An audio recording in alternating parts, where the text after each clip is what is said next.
working on a big project, right, that takes a lot of different skills to do this overall big project, right? You're working on a main skill. This is the main thing. This is why the project started from the beginning, right? This is the main thing that you're doing. And this is what you're trying to hone in on. This is what you're trying to master, right? But as you're like doing this overall big project, it's not just the one skill that you're using, the main skill to get this thing done. You have to use a bunch. Okay, so reason why I'm saying this is because I feel like when you're doing projects or things like this, and you're really focused on, okay, I have to do this one thing right, or like this is the main thing that I have to get done to produce whatever I need to produce today. But you overlook some of the other skills that you've also been like really showing up for, really honing in on, and you kind of like let those fly under the radar. And then at the end of the project, you're like, oh shit, like I've head down and I've been grinding on this one thing. When I look back on my journey and what I actually accomplished, I did way more. I guess an example could be like, if you're an artist and you're creating art and you're doing the art part, right? Like you're doing the sculpting, you're doing the drawing, the painting, whatever it is. And that's how you're selling your art or whatever it is. So the main thing is you need the art, right? And so you've been honing in on the art, really working on the art. But some things that you have been doing also that you haven't been actively trying to perfect is maybe you're doing video content for your art that you're creating.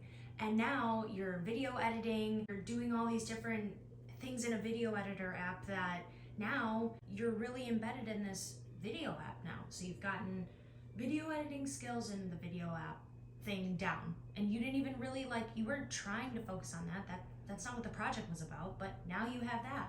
If you're a person who's selling, right, and maybe you're trying to sell your art and you're trying to get yourself into galleries or whatever, now you're talking to people, now you're learning those skills where you're making deals with people, or you're learning how to negotiate, or you're learning how to speak in general, just like to people, right? Connecting with people.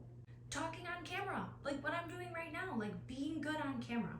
Because if you're an artist or if you're going to be seen, right? Your work is going to be seen, you're going to be seen, you're going to be attached to your art, you're going to have to speak on your art or whatever you're doing, right? And this is all just an example. It's like you focus so heavily on that thing that you're doing, right? So you're creating the art, or you're sculpting, or you're making the products, or you're doing the services that are actually being sold through the bigger project business or whatever it is. You miss the fact that you've actually been working on all these other things consistently for years. It's not like, oh, well, now I just picked up this random skill that I was able to do. Like, no, this is actually, you're getting really good at, you're not just an intro to these skills now. Like you are, I don't even know, you're an elite employee. I don't even know what to say, but like you're getting really good, and that's just really fucking cool. Also, the reason why I started thinking about this is because I look back at my tarot journey, and I initially started my business off of tarot and astrology, my passions. Those are the things that I love to talk about, I love to do. But as I went on my journey, I am way more than a tarot reader, or I just read astrology birth charts on the side. It's no longer like that anymore. And because I've transformed, I've paved my own path, I made my own rules, I go my own way, right? So all this time I've been posting on my socials, I haven't even realized that like I've gotten really good and comfortable on camera. I've gotten really good at being on camera. On the fly too. Like I'm being filmed, people will ask me, I'll be doing readings and people will just say like, can I film in the middle of my reading? Like, and that's fine. Like that's normal to me. I film myself a bajillion times a day, that's cool.